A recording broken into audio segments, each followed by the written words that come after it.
അമ്മയെ കൊന്ന് മകൻ മോർച്ചറിയിൽ വെച്ചു. ഈ സംഭവം റിപ്പോർട്ട് ചെയ്യുന്നത് കടപ്ര കാഞ്ഞിൽ നിൽക്കുന്നതിൽ പൊന്നമ്മ തോമസ് എന്ന 75-കാരിയുടെ മരണവുമായിട്ടും ബന്ധപ്പെട്ടാണ്. മകൻ ടിജോ തോമസ് എന്ന 35 വയസ്സുകാരനാണ് അമ്മയെ കൊന്നത്. ഇയാൾ നല്ലൊരു മദ്യപാനിയാണ്, സ്ഥിരം മദ്യപാനിയും വഴക്കുമാണ്. നാട്ടിലാരുമായിട്ട് അത്ര അടുപ്പവുമില്ല. 35 വയസ്സേ ഉണ്ട്.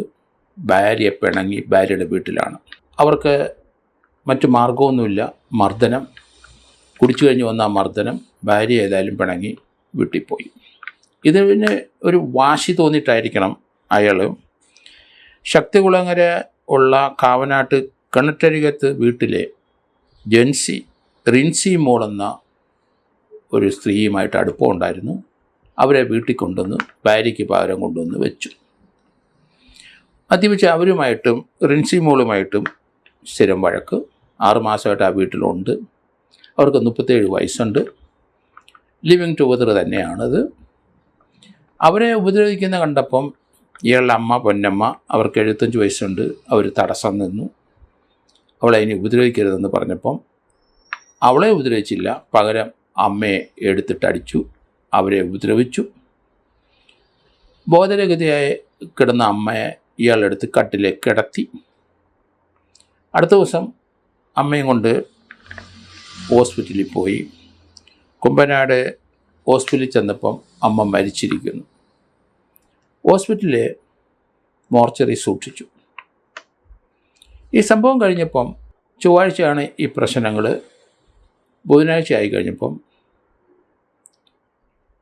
DYSPക്കും അതുപോലെ അവിടുത്തെ സർക്കിൾ ഇൻസ്പെക്ടർക്കും ഓരോ കോള്. DYSP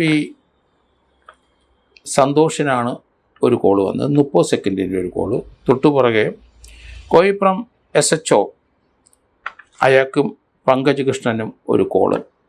30 സെക്കൻഡേ ഉള്ളൂ. അമ്മയെ കൊന്നതാണ്, നിങ്ങൾ പോയി ഒന്ന് നോക്ക്. വേറെ ഒന്നും പറയുന്നില്ല. എന്തായാലും പങ്കജ് കൃഷ്ണൻ അവിടുത്തെ കുമ്പനാട് പോയി നോക്കി. അമ്മ മോർച്ചറി കിടക്കുകയാണ്. പക്ഷേ മോർച്ചറി നോക്കിക്കഴിഞ്ഞപ്പോഴാണ് അമ്മയുടെ ദേഹമാസകലം പരിക്കാണ്, കൈ ഒടിഞ്ഞിട്ടുണ്ട്. അതൊരു കൊലപാതകത്തിലേക്ക് തന്നെയാണ് കാര്യങ്ങൾ നീങ്ങുന്നതെന്ന് SHOയ്ക്ക് മനസ്സിലായി. അവരെ അവിടുത്തെ DYSPയെ വിവരം അറിയിച്ചു. തിങ്കളാഴ്ച രാത്രി ജിൻസി മോളുമായിട്ട് വഴക്കുണ്ടാക്കിയ ശേഷം ആണ് ഈ പ്രശ്നങ്ങളുണ്ടാകുന്നത്. ജിൻസി മോള് വീട്ടിൽ തന്നെ ഉണ്ടെന്നറിഞ്ഞപ്പം ജിൻസി മോളെ ഒരു 2 വീലറിലെ മഫ്റ്റിയിൽ പോയി ഒറ്റയ്ക്ക് പങ്കജ് കൃഷ്ണൻ പോയി അവരെ ചോദ്യം ചെയ്തു. അവർ സത്യം പറഞ്ഞു. അമ്മയെ മർദ്ദിച്ചു. തന്നെ മർദ്ദിക്കുന്ന കണ്ടപ്പം അമ്മ ഇടപെട്ടു. 75 വയസ്സുള്ള സ്ത്രീയാണ് പൊന്നമ്മ തോമസ്. ഇടപെട്ടപ്പം അവരെ മർദ്ദിച്ചു. അവർ താഴെ വീണു. അതിനുശേഷം കട്ടിലെടുത്ത് കിടത്തിയ ശേഷം ഒരു തലവണ എടുത്ത് അമ്മയുടെ മുഖത്ത് വെച്ച് പതുക്കി അവരെ ശ്വാസം മുട്ടിച്ച് കൊന്നു എന്ന് തന്നെയാണ് റിൻസി മോളും പറയുന്നത്. കൊലപാതകം തന്നെ, യാതൊരു സംശയമില്ല. കൂട്ടുനിന്ന് റിൻസി മോളാണ്. അവൾ ആ വീടിൽ അനധികൃതമായി വന്ന് കയറിയവളാണ്. ലിവിങ് ടുഗദറാണ്. എന്തൊക്കെയാണ് ഓരോ വീട്ടിൽ എന്ത് തോന്നിയാസമാണ് നടക്കുന്നത്. വിവാഹം കഴിച്ച ഭാര്യ ഇയാളുടെ സ്ഥിരം വഴക്കുകാരൻ പിണങ്ങി അവരുടെ വീട്ടിൽ പോയി നിൽക്കുന്ന സമയത്ത് ഒരുത്തി ഇയാളുമായിട്ട് ബന്ധം സ്ഥാപിച്ച് ആ വീട്ടിൽ വന്ന് കയറി. ഈ കൊലപാതകത്തിന് ഒരു പങ്ക് അവക്കും തന്നെ. ഏതായാലും SHOയ്ക്ക് മനസ്സിലായി ഇതൊരു മർഡറാണ്, കൈയൊടിച്ചിരിക്കുന്നു. ഏതായാലും പോസ്റ്റ്മോർട്ടം റിപ്പോർട്ടിൽ ആ മരണകാരണം കൃത്യമാകും. എങ്കിലും ദേഹം നിറയെ പരിക്കാണ്, അങ്ങനെയാകാനും മരിച്ചത്. ആ റിൻസി മോളെയും കൂടെ അങ്ങ് അറസ്റ്റ് ചെയ്തത് നല്ല കാര്യം. സുരേഷ് കുമാറാണ് ടിജോ തോമസിനെ അറസ്റ്റ് ചെയ്തത്. ഏതായാലും ലിവിങ് ടുഗദർ പാർട്ട്ണറുകാരിയെയും കൂടെ അറസ്റ്റ് ചെയ്തിട്ടുണ്ട്. അവൾ അപ്പാർട്ട്മെൻറ്റ് മാത്രമാണ്. അവൾ നിയമവിരുദ്ധമായി ആ വീട്ടിൽ വന്ന് കയറി ഇയാളെ പ്രേരിപ്പിച്ച അമ്മയെ കൊല്ലാനും പ്രേരണക്കുറ്റം തന്നെയൊക്കെ ഉണ്ട്. 75 വയസ്സുള്ള അമ്മയാണ് നിഷ്കരണം മദ്യപിച്ച് വന്നിട്ട് കൊല്ലുന്നത്. കേരളത്തിൽ ഇത് സർവ്വസാധാരണമാണ്. വിധവും വിദ്യാഭ്യാസമുള്ളവർ മദ്യപാനികളായി അല്ലെങ്കിൽ ഡ്രഗ്സ് അടിച്ചു കഴിഞ്ഞാൽ അവർക്ക് ആരെങ്കിലും കൊല്ലണം. അമ്മയെ കൊല്ലും, അപ്പനെ കൊല്ലും, സഹോദരങ്ങളെ കൊല്ലും, മക്കളെയും കൊല്ലും. കേരളത്തിൽ ഇത് വ്യാപകമായി ഈ മർഡർ നടക്കുകയാണ്. കാരണം ഒരാളോട് ഒരു വഴക്കുണ്ടായി കഴിഞ്ഞാൽ പിന്നെ കൊലപാതകത്തിലേക്ക് അത് അവസാനിക്കുന്നതാണ് കാണുന്നത്.